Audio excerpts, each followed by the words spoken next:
doing? Good. How are you? Yeah, good, thank you. Where do we start? So how about we In the start? last one, we talked about Acorns. Let's start with your latest project and your last video. Did I see you were 3D printing moulds again? No. Right, there was certainly No. a 3D printed mould there. No, but I wrote a note because I forgot. I said in the last episode about David doing that live, and he uses lots of those 3D printed moulds. Apparently, he's going to stick them all on his website for free, so you can just download them. And I thought that might be quite interesting for you, but I forgot to tell you. Right. Let's find his website quickly. David, is it just David's Woodturning? Yeah, davidwoodturn.co.uk. Not sure if they're... My plate is in the way of the keyboard. Yes, so I thought I'd just let you know that they are there, or they will be there shortly. Yeah. Yeah, he's got I wonder if he'll come out and do a demonstration, because he does virtual workshop offerings. Because we've just had at Chelmer, we had Nick Banks at Chelmer Valley in September. He's a character. Nick is the guy that stands up at Sandon Woodturning and does the announcements. And he's got a very good sense of humour. He's very witty. And I liked him to Tommy Cooper of the woodturning world, because he was cracking jokes almost all the way along, wasn't he?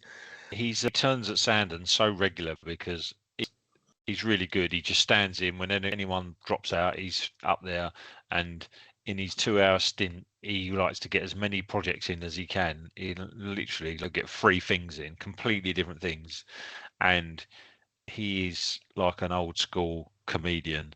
But a lot of them, if you notice, he has his phone now.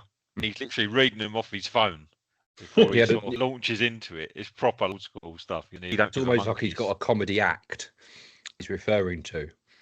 So he doesn't really tell you much about the turning process, because most of the talk is jokes, got no relevance whatsoever.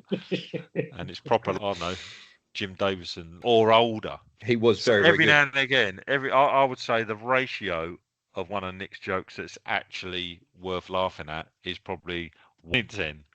So every now and then you think, actually, yeah, that's quite a good joke. That weren't bad. A lot of it is, you just call them dad jokes these days. Very much dad jokes. But it's a different demonstration. And I think that a lot of us sort of enjoyed that, because I'd never seen Nick turn. I was quite looking forward to it. But he was very good. It's been a cheap year for us this year, because we've had a lot of turners who I've done one. Yeah. Steve Crouchman's done one, his first one this year, and we had him on the show a couple of months back talking about his book. Then Steve Radford from earlier on in the year, he's been on the podcast as well. He's done a demo, and he's due to do another one in October. Actually, by the time this releases, I think this is releasing on the same night that he is doing his second demo of the year. And he's promised us something good, but he won't tell me what it is. Christmas cracker, isn't it? No, I think it's something different. Oh. I'm hoping it's the goblet within a goblet. One he brought before that then broke. The main goblet broke, and the little it was made out of that still wet green gauge. Wasn't it? Oh, green gauge, that's right. Yeah. And he heard it physically crack in the background. He was indoors, crack. But it's been a cheap year for us at Chelmer Valley, which is good, because next year we're kicking the year off in February with Richard Finley, and we've got Sabre Smith coming up later on in the year as well. So next year's expensive. Tell you what just popped in my head. Those 3D printed jaws for the square turning things. The tri-wing jaws things, yeah. Don't they ever go anywhere? They're sitting in a box behind me. They went up on the website and they've done bugger all. Oh, really? Well, they're going with me. I'm at Thameside in November. Sandon October, Thameside November. So they'll be with me there, and I'll use them there. I don't know if Simon's released his yet, because he was... When we saw Simon at the club back in May, he had some that he was making. That's right. But his are bullet aluminium done on the big CNC lathes and things. Yeah. Whereas mine are 3D printed. So whereas mine are, I can't remember how much I got mine up for. Not a lot. His are probably going to be about 50 quid for a set. But no, unfortunately, they've not done anything. A few people have bought them. I think Gary bought a set. I did. $9.50 I've got them up for, which I think is pretty reasonable. How much? $9.50. Yeah. Bear in mind, I did actually have to design them. Did I use them? No. Not the tri-wing ones, but you also done the sphere ones, didn't you? Yeah, and I still haven't had a decent... I use them. Decent, because gave me feedback about the end of them potentially marking things, and I've not yet found a nice way of finishing the ends of them off the printer. They're not on the website. But I even bought, where are they? I think they're in the box, haven't they? I haven't turned a sphere for a while. I like turning spheres. No, I was just thinking that I just really should. I keep itching to buy a sphere jig. You can buy it. Nothing against Simon Hope's one, but you can buy a cheaper one off of eBay, which is the one that I've got, and I did that review video for all those. Do it manually. You don't need a jig for them. No, you could do it manually. I mean, you do the eggs. I turned a little pot a little while ago. This was like when you have your leftover resin when you're making something, and it's got your plastic cups. Yep. Cut up a load of chunks, or we chuck all the resin in, and it's just got loads of these cups with some resin in. You think, oh, I'll have a little go on these. So I sort of done that, and it's got all the chunks of mulberry in it. Actually, it just so happened that one of my spheres fits in it lovely, so it's a perfect little fiddling thing. And it's very nice to muck around with. I like them. Yeah. Right, the competition, Mark. What was you talking about? The competition? I believe you won, didn't you, last month? Actually. I didn't expect to win, and when I did win, it did actually throw me. I was like, oh, bugger, got nothing planned. So, for those of you who don't know, at Chelmer Valley we do one big competition each year, which has got 3 categories, and you get trophies for it, and that's done at Christmas. On that subject, Gary, don't forget to bring the boxes back. And the trophies. Or do you just want the box? Then the trophies aren't so important. It's the boxes that are the... Trophies are replaceable. Have you got this? There's the trophy. I have mine on the other side of that sheet of glass. But we do a quarterly one as well. It's a little fun thing.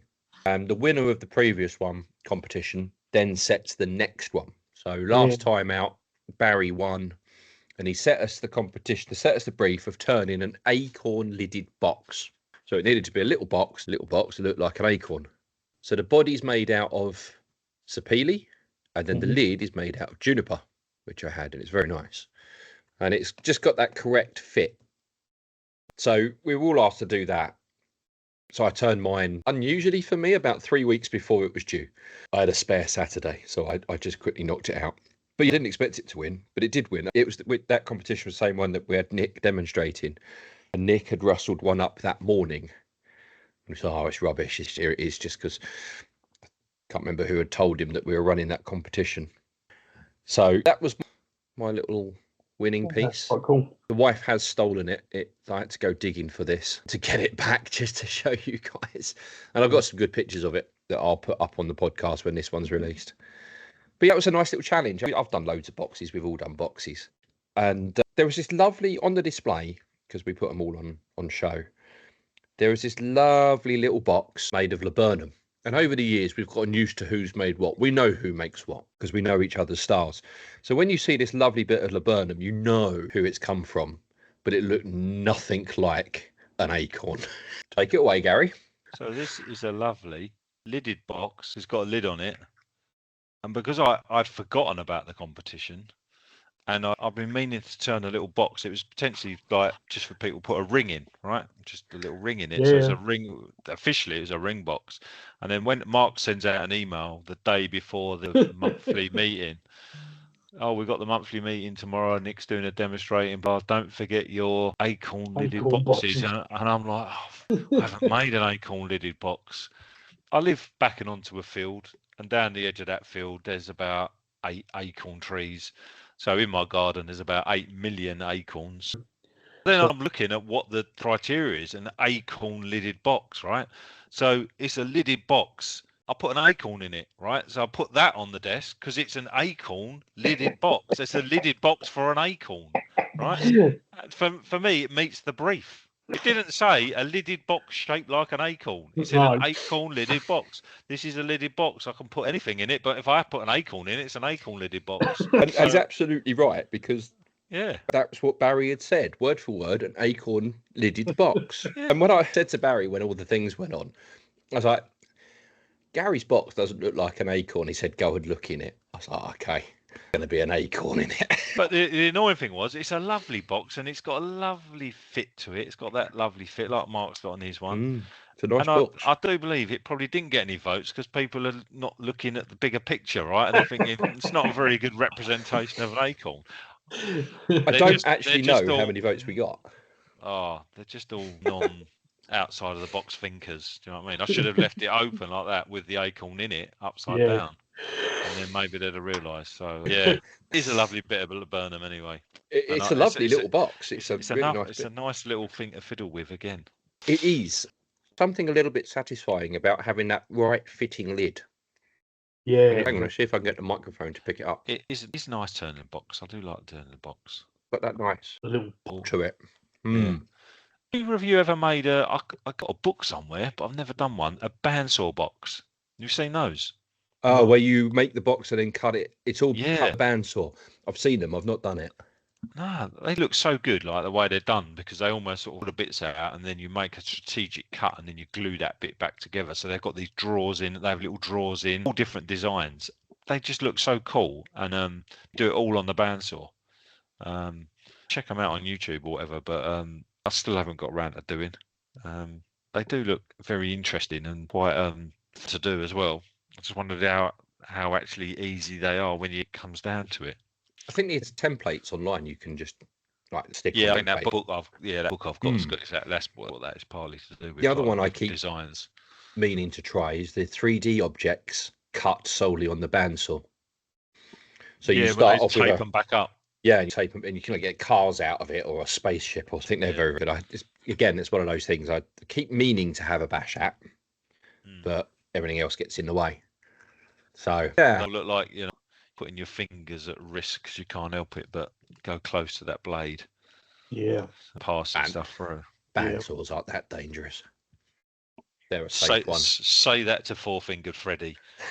Four-Fingered Freddy didn't lose his fingers on a bandsaw. That would be on the bench planer. Bandsaws can be evil. They pull you in. But you can see the blade, I think bandsaws are evil when you're being, especially when you're being naughty. Yeah, same with any tool. And doing stuff that you really know, this is really sketchy. It's when you put that really unbalanced piece of wood on a lathe and it's like, oh, okay, good job, this is bolted to the floor. Yeah. No matter what the tool is, if you're misbehaving, it's going to be dangerous. Yeah. But the bandsaw, I let my son use the bandsaw.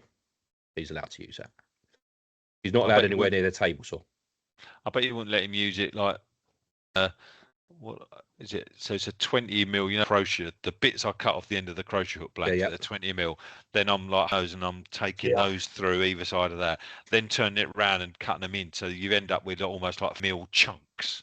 Yeah. Right? Every time you're doing it, you're thinking, am I teasing the bandsaw gods now? Have I done? That's my last cut, or is it allowing me one more cut today? Yeah, pushed it too far. One more. They're going to get me one day. And get me on the first cut. Things back out at you normally, doesn't it? If you've not quite got it. Do you not put it in a clamp? Not all the time, because I think sometimes with a clamp, wooden ones or whatever, it's like when you're holding stuff with those, you've got to hold it tight enough for it to hold it. But I always think that because you're then sawing through it, it's then gonna sort of comes out off the back of the blade, right? Because now you've created the gap. And where you've just sort of tight enough to hold it, it's got to be tight enough to hold it still. And then I'm always thinking it's then going to at that point. It's particularly small. I'll use a set of mole grips and grab it from the side and pull it through at the side. Yeah, it's got that room. So it's not pinching. Yeah, you've still got a good grip because they're mole grips. Yeah, they're locked in. Clamping aspect. I always think that with those. Yeah, I see where you're coming with that. Yeah. Obviously, you've got to do it up tight enough for it to hold it. Obviously, it's not doing its job otherwise. So then just go back with pinkies. Yeah, just go careful. You just got to pay attention, haven't you? Any of those tools, right? You just got to make sure you're paying attention to. You wouldn't do that same thing over at a table saw, though, would you? No. Not quite. There's something really intimidating about a table saw. Yeah. When I get more confident on my table saw when I'm using my cross-cutting sled. Yeah. It just gives me a hug, so it's like you're safe. Come with me, protect you a lot with a lot of. I'll keep your pinkies safe, so you can still go like that. Yeah. I'm doing a bit of an oak on that actually, because my builder bloke's doing posts out the porch thing. He said, "Oh, can you turn me some pegs for it?" I was going like, "Yeah." So I found this bit of oak, and I just wanted to cut off some like to the end. So I was literally doing that on my cross, like thinking, "Oh, it feels a bit thick this bit," and the blade's sort of like talking to me, going, "I don't like it." It made me think actually I'm gonna need to buy a new blade, because the sharper it is, the less aggro you're going to get, I think. Yeah. We get a mountain of complaints. We do use our tools correctly and safely for them. We get a mountain of complaints. At least 99% of the time, anyway. Proven by the fact I still have 10 fingers right Yeah, now. I've still got 10. Yeah. By the time this podcast's gone out, one of us may only have 9 and a half. Yeah. But safety, obviously. Yeah. Yeah. So I don't know if you, what you beginning of your demos, Gary, but at the beginning of mine, I always say I'll do things that you won't be comfortable with, but then I do this a lot. So if you don't feel comfortable doing or replicating any techniques that I show, don't do it. You're in charge of your own safety at the end of the day. If you want to grab hold of a piece of wood on a lathe that's going 3,500 RPM, that's entirely up to you. I think when I first got into turning, right, I did think goes against, really heard about safety, the fact that you are putting your hands near something that's rotating that quickly, right? And even by handing, we all do it because we do it, right? We do wood turning, we accept it. But if you say to someone else, right, hold that bit of paper, that sandpaper, right next to that thing, they began, what? People just tell you all the time, don't put your hands near sort of spinning things and stuff like that. Good. Yeah. And that's part of the process. So it feels like a dicey thing, but obviously, again, it comes down to the fact of application, doesn't it? You dry it, you'll concentrate and all that, then you'll be all right with it. But and it's confidence and whatever. So it was like what Gary did at the club when we had the multi-lathe day. Oh, you don't think either of you were there? We had a multi-lathe day in August.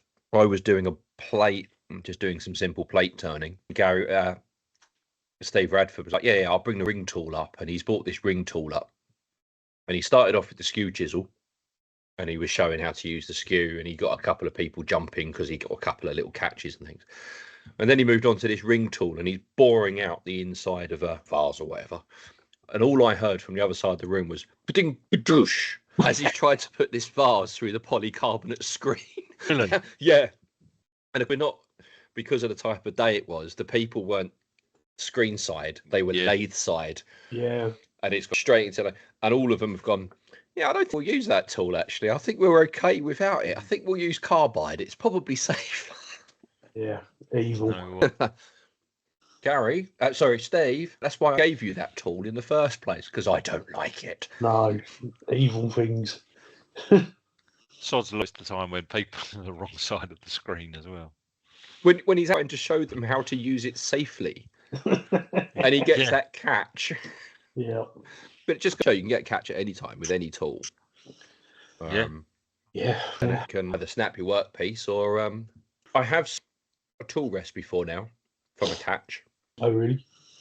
If you're meant to use the centre of the tool rest as much as possible. Well, I wasn't. I was right over on one side. It was quite a long one. And it snapped right at the joint between the tool rest and the stem post. Yeah. I mean, I knew I was pushing my luck, but it was just one of those. It dug in, it caught, and the thing that gave was the tool rest. Yeah. Not the wood on the lathe. Yeah. You think that would come off the chuck or whatever. Stayed firmly in place, so my chuck holding was perfectly fine. It was broke a tool rest instead. It was the old Axminster I had. So its stem post was 12 mil. So it wasn't. I'm not 1 inch stem post. Yeah. It was a 12 mil. Yeah. We I'm have going got. to say something really stupid now. I can't remember the last time I had a bit of wood come flying out the lathe. That's the kiss of death. Me neither, to be honest. I can. Last Thursday, I was pushing my luck. It was those, right. I'm going to turn a couple of little. It's coming up to Halloween, so I'm doing ghosts and little witches and pumpkins and things, and they're only probably 3/4 of an inch to an inch tall. These little witches, and I'm using a normal set of dovetail jaws to hold a branch. Well, 6 inches of a branch, and I'm right at the far edge of the 6 inches of this branch, and I've just got the most remote support. No support, no tailstock on there at all. It's like, I'll just knock this out quick, just a bit of roughing tool and just ghosts and not complicated things to turn. And yeah, just catching it's just gone ding. Yeah. Oh, fine, over to gripper jaws if that's what you're going to be like. So I swapped over to gripper jaws instead. But yeah, on my part. I haven't had any wood come flying out for ages, but when turning those pistachio things, they come out pretty quick. Yeah. They just fall. So it's just ping on your visor, ping. Being pepper sprayed by pistachios. Yeah. So how's your the new Mark, was it Crimbo, just before Crimbo, or for your birthday or something? Birthday, wife got for my birthday. Do you use it a lot? All the time. You do? All the time. Yeah. And you put jaws on it, or? Yeah, one. Only one jaws. I got 4 sets of jaws on this lovely chuck, and there's only one set I'm using. Yeah. For my bobbins, I use a set of ohm jaws on Record Power's SC1 chuck. So it's a little chuck with a little set of jaws, but the maximum diameter they go up to is about 12 mil, biggest thing they'll hold. The set of jaws on the Victory will go up to 22 mil, the set I'm using. So they hold that sort of pen blank size a lot, which some of my lace bobbins are built round, and my crochet hooks are built round those the pen size. So that's the one I use a lot. And then if I'm that lathe, because that gets used on. If I'm on that lathe and I'm turning a little bowl for a pin cushion or something, so the size, then I'll nip those jaws out because I've got the dovetail recess in there, and it's a set of dovetail jaws on the end. So yeah, never the other 2 sets of jaws that it comes with, but I've got them. There will be that day. But what I did just do, I've just delivered earlier on today actually. My record Tel 4, I think I mentioned in the last episode, it's a 3/4 inch 16 TPI thread. It's a very old English thread. Yeah. Charnwood do it to an M33.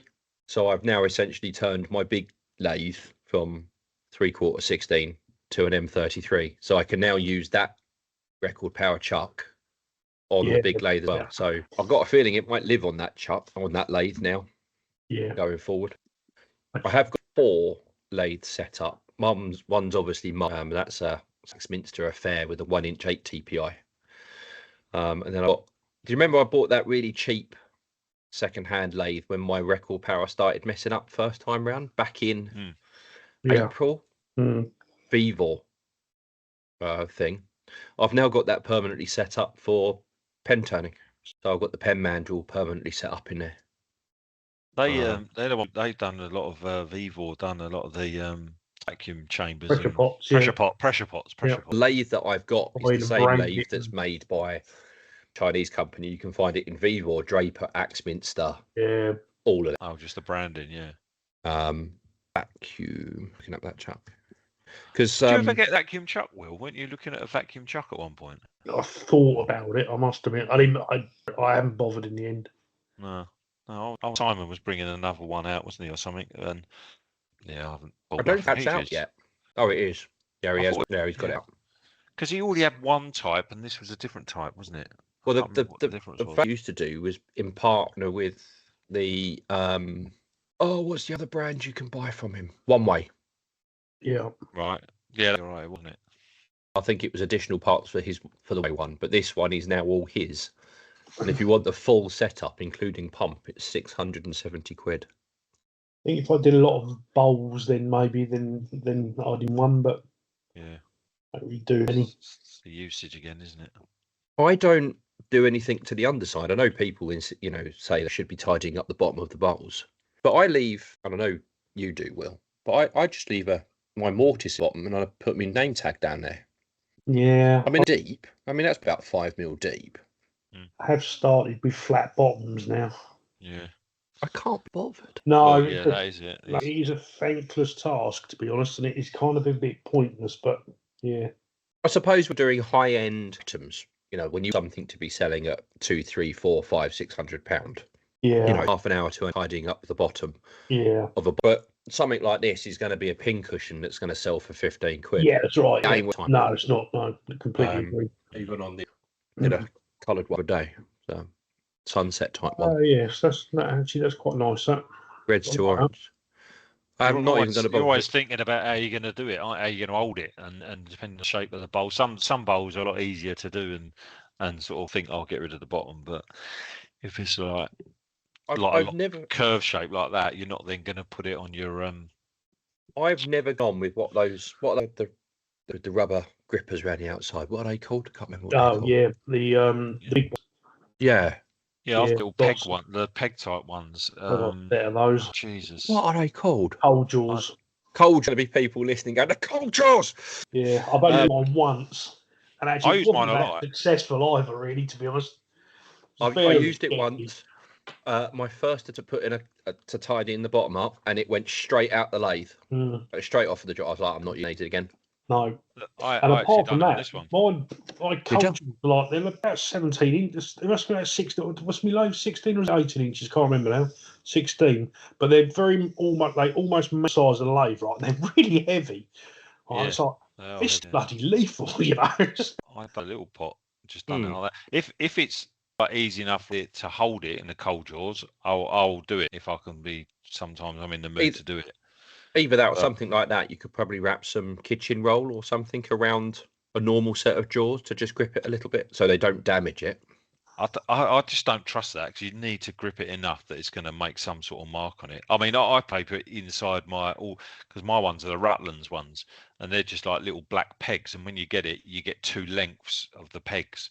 So like, generally just your longer ones. But then I'll always sort of put tissue around the edge of the bowl or whatever it is that you're just so it's not going to just put like a little mark on it. But generally they're pretty decent.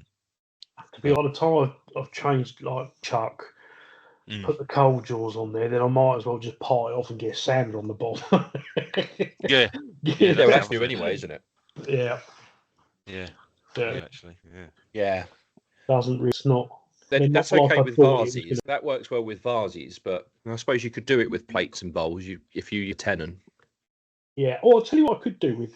Actually, you might help me. I could do with a decent tool, on a decent half, like a parting tool. Easy wood tools. Oh, easy, really? They do a carbide tipped parting tool. Yeah, I have that. Don't know. Yeah. Yeah. Width looking at 8 for the quarter. 8's the really thin one, isn't it? Yeah, so I've 8. Or is it an 8th? No, it's thicker than an 8th. It's not as thick as a quarter though. But I think so it's a 6th. Yeah, I'm not.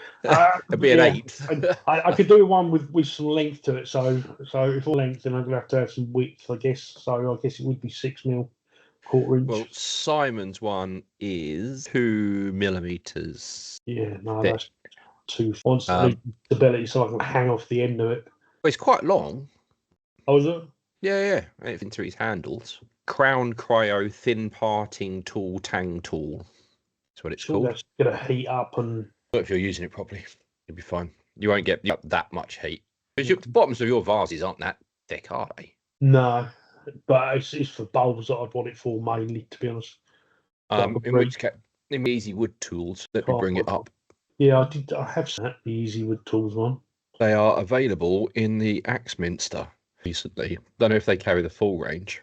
Do I really want to go carbide though for a parting tool? With the amount of resin you do? Yeah, it doesn't parting tool though.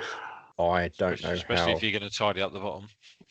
Well, this is it. And because it's Easy Wood Tools, it's probably going to be quite expensive. Yeah, it's going to be 130 odd quid, isn't it, I guess. Yeah, easy. I'll do if at any stage I manage to find it. And then 25 quid for a tip, although Glen Eagle were doing for 3 quid.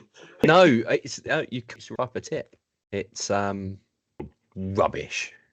Easy Wood Tools. Is the tip interchangeable? I don't know. I have seen those before, and I kind of like gimmick. I've got a feeling it no longer exists. But it is on Axminster, isn't it? Yeah, and I've seen it's on. It's on. Oh, there it is. Hang on. Amazon. Right. Where is? What, the Easy Wood Tools ones on there, is it? Yeah, they got a lot of stuff on Amazon now. Easy Wood. You should see my screen. Oh, okay. It's the right, and they're saying it's out of stock. But that's what replaces. Okay. So carbide tip. Yeah, okay. In case you're under any doubt which way up to use it, there's a big up arrow. Very American. But if you're looking for sort of like that, don't look very long, does it? No, it doesn't, does it? So, So, yeah, that's not long no. enough. My standard tool is a. I kind of think like the tool needs to be like 12 inches, not including the handle. Brands. What brands are there? It's not a Crown. It's not a Sorby. Brown, Sorby. Oh, Stroth. The one I use is just my Henry's. Henry's the one. Taylor. Henry tip. Tyler. Thank you. Again, the audience are screaming at us because we're being. Well, I'm being thick.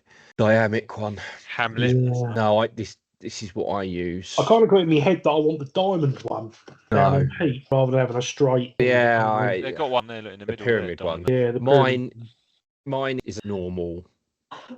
Yeah, thickness part. it's not very big. It's a Sorby one, but it's only probably maybe 8 inches. Do with a big long handle, so I can hang off the end of it without going. This tool is going to break in a bit. It's tool going to break before it burns my fingers. In which case, you're probably better off with Simon's one. You reckon? Well, because That's got the length, hasn't it? that's the. I mean, the tool, the blade is conservatively 14 centimeters. Only 47 quid, is it? That's without a handle. It's 100 with handle in.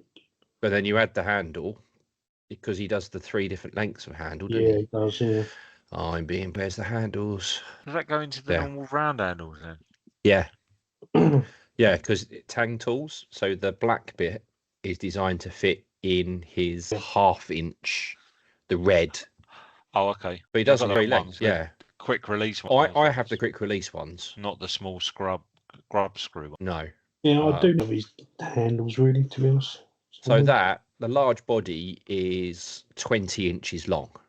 Yeah, okay. That's Yeah, that's 40. yeah, it's quite lit. 400 mil. Yeah, So that's long handle. yeah, it is. So that with the Crown Cryo, okay, you're talking. If you go, because if it's the only tool you're going to be using, you could go for the bolt on. Yeah.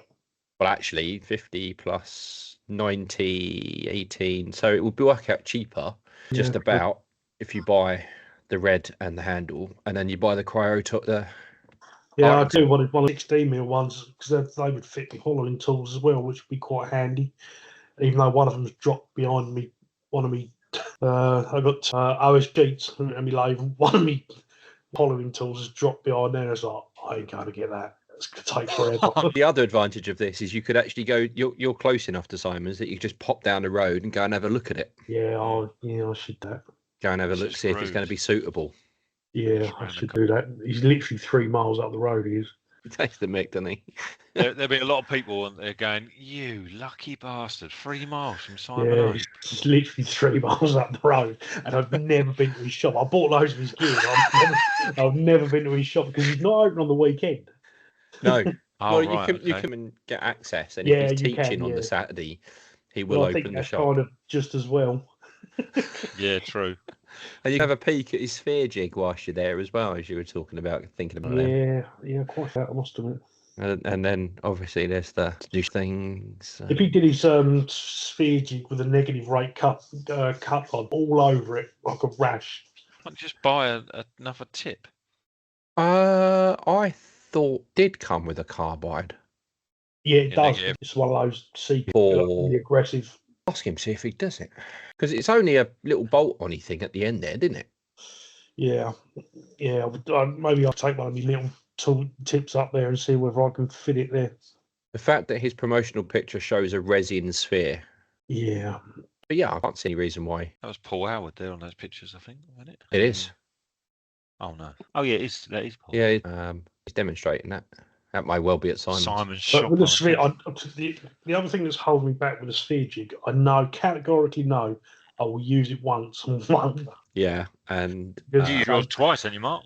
you've made this like nice, pretty 3 round times with- filming, once for something else. Yeah, and I'm just going to look pretty, but then like, okay, I've done that. What do you do? I'll stand anywhere, you know. No. Oh, how is that even? Hang on. I've got fat fingers now. I have got. This isn't very good listening for anybody who's. For those of you who are listening, I am currently scrolling through eBay trying to find a sphere jig. There it is. Mighty jig of spheres. Yep. Neil Buck they've got on that desk. What is that all about? Hang on. Let's make it bigger. Oh, no, that's the worst thing you could do. Oh, well, that one. Oh, that one as well. That yeah, one. Yeah. Oh, yeah. Yeah. Suppose Finish that depends on your point of view. Chestnuts friction polish. Yeah, for 73. Yeah. And it's a stopper. I mean, it's so you can buy it with a carbide tip. You can get a carbide tip for it as well. But that do this Boffin 53. There you go. There's the carbide tip for it. It's got no pictures of it in action, but that's the carbide one. So that's cheap enough to replace. Yep. He now threading jig. Oh, yeah. God, you'll use that even less amount of times Yeah. than the speed. Well, I wouldn't, because I do.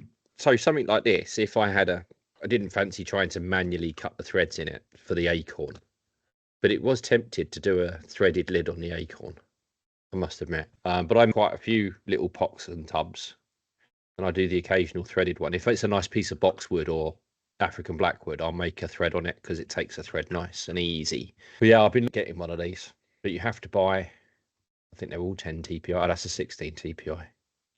I think I would just buy a brass threaded insert, to be honest. Yeah. I do a lot of those. Glue them in job. Sort of the young lad that comes up to Chelmer Valley, he was thinking about getting one. So I was hoping he was going to get it and let me know if it's any good. I don't know if he's got it yet. No. Yeah. But yeah, I'm thinking of getting that. Yeah. So you put on the show notes, we've got a couple of minutes. Potpourri simple bowl. Oh yeah, it's my little simple bowl that I'm doing. It's just a I think it's 8-inch. So it's not got any resin. Yeah, it's got like the quick power cure resin. Yeah, it's very pretty. Are you still sponsored with how little content you've been putting out? Yeah, they did the message, so they'd noticed that posted for a while, and yeah, no, we're all good. We're back into it again. So is there? Sorry, I'm intrigued. The potpourri bowl, does that mean it's potpourri in resin, or you're making a resin bowl to put potpourri no, in? to put potpourri in, but that is a good point. I never thought about that potpourri. Yeah, in a like with the I've done before. Yeah. Just do the rim, put potpourri in the rim. Yeah. Then you potpourri in the. Yeah, that's not a bad shout. Would you have that enough already, or would you have to put it in the silicone? Yeah, it's well dry, isn't it? I don't know. I don't have potpourri. Yeah. Mainly because I'm an old woman. The only thing is, because it smells, whether that gives off gas that's going to make your resin bubble, might do. Well, I'll tell you what. Quite interesting. Give it a go and come back and tell us. Yeah, well, I could for this because I'm past the point of no return, but I could just do a whole bowl out of potpourri and see what happens. He's thinking now, isn't he? I am, see the cogs going. Yeah, I quite doing the rim, just the rim around the top, so I just sort of like turn because then you've got no worries with leakage and all that. You just turn the groove in it and then just put your whatever stuff in it and then pour the resin in just to have that as a rim. So, I swore I wasn't going to do a clear resin project for at least 3 months. Okay. Because they're just such a pain in the arse. Yeah, true. I was only thinking the other day, actually. Now it's turned a bit colder. You're sort of like getting to the point. Yeah, exactly. It's like, you're out of time to do big pours. And I think like it don't feel like 5 minutes ago. And I was thinking, summer's coming up. I can do some big pours. Yeah, it's gone. How many big pours did you do? Okay. I had a tub of resin the other day, and I nearly died from the smell. Oh, really? It is horrific. No, it's the smell of the resin. I don't know what's gone wrong there. It's obviously gone off. It's the part A, so the actual resin, not the hardener. And it stinks. Really. Yeah, when I get round to dropping that pen blank mould off to you, I'll bring it with me so you can stick your nose in it. Yeah, okay. What? Eprodex, yeah. Oh, right, yeah. But I haven't in ages. No, why? It does have a shelf life, doesn't it? It does. Well, it's still set. So I've used it, and it's still set fine. And it just stinks. Does it stink when you're turning it?